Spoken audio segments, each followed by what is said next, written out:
Dar kartą labą dieną visiems Lietuvos krepšinio aistruoliam. Lietuvos televizija pradeda tiesioginę transliaciją iš Stokholmo Globen arenoje. Šiandien turbūt čia yra visų Lietuvos krepšinio aistruolių širdys. Štai jūsų ekranuose ir ta grupelė Ispanijos rinktinės fanų, tačiau ji anaiptol neprilygsta tai sirgalių ordai, kuri prieš kelias dienas užplūdo Švedijos sostinę.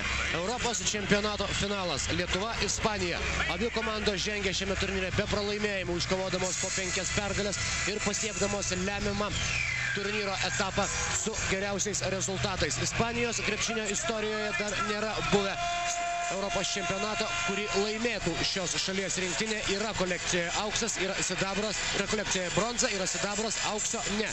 Lietuvos komanda paskutinį kartą Europos čempionatą laimėjo dar 1939 metais. Taigi, po 64 laukimo metų dar vienas šansas tapti stipriausia Europos rinktinė. Ir startiniai abiejų komandų penketukai. Lietuvos rinktinė.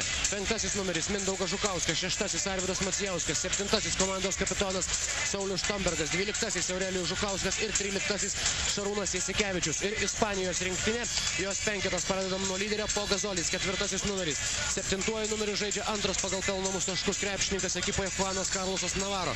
8 žaidėjas Jose Calderonas, 10 Karlosas Kimenezas ir 15 2,7 m ūgio Jorge Garbakosa. Rungtynių arbitrai Luigi Lamonika iš Italijos ir Ilija Beloševičius iš Serbijos bei Juodkalnijos.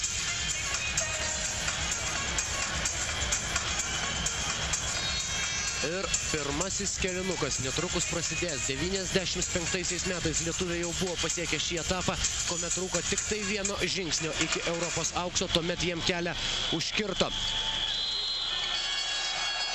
buvusi Jugoslavijos rinktinė. Dabar dar viena galimybė. Macijauskas. Netaiklus pirmasis